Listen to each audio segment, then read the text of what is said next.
One of my first actions as acting director was traveling to the Butler Farm Show site to better understand how our protection failed.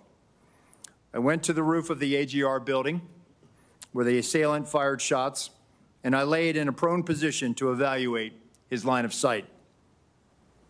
What I saw made me ashamed. As a career law enforcement officer and a 25-year veteran with the Secret Service, I cannot defend why that roof was not better secured. Yeah, there's a lot of shame to go around these days in regards to several federal agencies. I am Brianna Morello, filling in for my good friend Jesse Kelly. Man, you guys missed it today. There was some great testimony given on the Hill earlier today. Now, interesting enough, what you just saw there is the new acting Secret Service Director, Ron Rowe. Ultimately, he is out here giving testimony in regards to, well, the multiple failures that Secret Service has conducted over we could just talk about the assassination attempt alone, but even after the assassination attempt, their failure to be transparent with the American people. Now, ultimately, they did admit to several failures in regards to, maybe just not properly having enough air support to protect the president, not pulling the president off the stage when there was a threat that was acknowledged by several law enforcement agencies. They also claim that they didn't know that the shooter, Secret Service specifically, did not know there was a shooter on the roof with a gun, even though we have text message proof that several law enforcement agencies were well aware of this individual 90 minutes before the shooting actually took place, which is awful to consider. Now, also, we learned that Secret Service did not archive or record any of their communications from that day. Now, they claim that that has since changed moving forward. There's new policies that they look to conduct. But it wasn't just Secret Service speaking to the Homeland Security Committee in the Senate. It was also the FBI Deputy Director. And joining me now to kind of react to all of these failures is my good friend, FBI whistleblower Steve Friend. He is an author. He's also a senior fellow for the Center for Renewing America. Steve, thank you for joining me. I want to wish you first a happy National Whistleblower Protection Day. I know our favorite members in Congress were wishing you and Garrett O'Boyle the very best. I want to make sure I extend my well wishes as well. But I wanted to dive into this, Steve, because it was awful what we just saw play out in the Senate. Ultimately, Secret Service is admitting that they failed, but there were so many lies told, and now they're forced to fess up. We only really know about this, though, of course, because local law enforcement agencies are the ones who are throwing them under the bus, because the federal government tried throwing those agencies under the bus. So what do you make so far of everything that we're learning through the testimony? And can we really trust the Secret Service and the FBI to be transparent with the American people right now? Oh, we can never trust any sort of federal law enforcement agency to be fully forthright and transparent with the American people.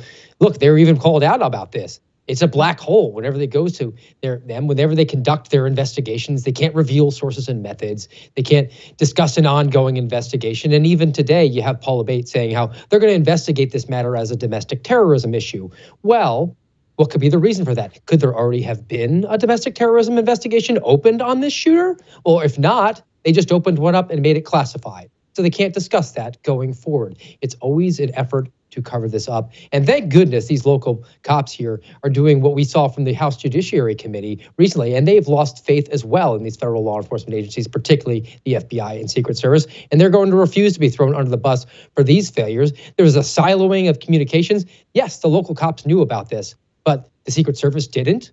It took them over an hour to learn that information. That falls completely at the feet of the Secret Service, and they need to be held fully accountable, particularly with the upcoming funding battle.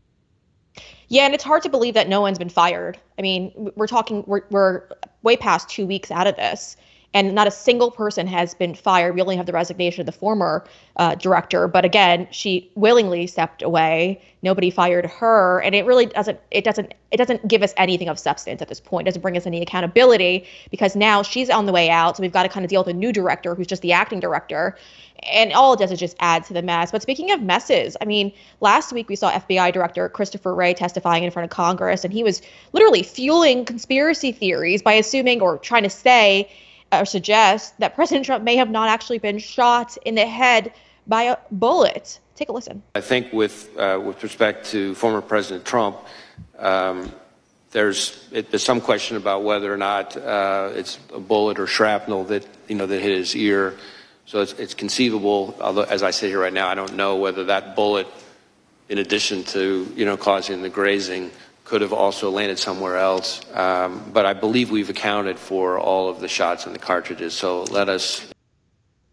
Okay, so it's upsetting to hear him say that because, again, we all know that the president was hit in the ear with a bullet.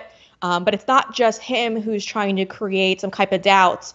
We're also seeing this massive push to kind of erase the assassination attempt on big tech platforms such as Meta. Meta, for an example, just recently apologized for this, but they were flagging the photos of President Trump getting hit in the head with a bullet. I mean, literally the ear, I should say, specifically. But they were wrongfully flagging these photos as sometimes altered, some of these photos, and they were trying to mix that up and create doubt there. But it's not just them. Also, Google is also hiding the Trump assassination attempt as well. When you looked it up, it didn't pop up immediately.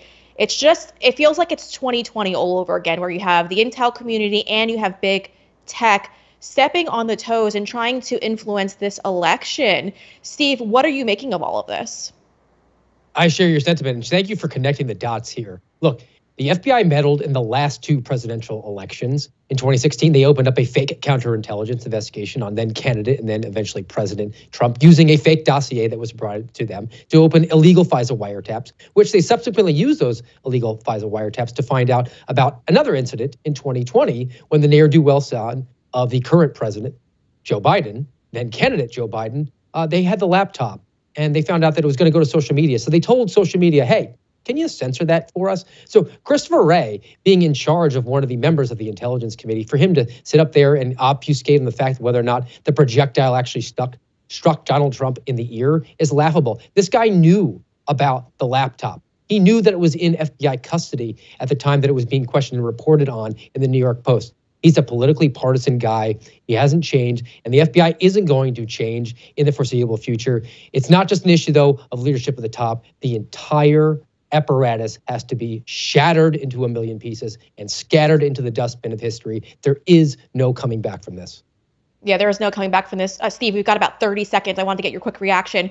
We learned, and they did it on, of course, on a Friday, at a Friday news dump, but we learned that Peter Strzok and Lisa Page both received massive settlements from the Department of Injustice, $2 million to the tune. It's absurd. It's our taxpayer money. But ultimately, this isn't just them. They also receive, well, I should also say, one of the former FBI directors also received $700,000 in a settlement as well, just a few years back. What do you make of all this, being the fact that Garrett O'Boyle is still suspended without pay and is expected to continue to remain on that because they have a pending investigation into him? Well, they were good and faithful servants to the regime. They did what was asked. They just followed orders, or they were fully partisan in it. Either way, I don't care. They did not deserve this. And guys like Garrett O'Boyle still on the hook after 22 months of not being paid. Marcus Allen, after reaching a settlement after 27 months, still has not been paid. There is not anything objectively good about the FBI. Again, shatter and scatter.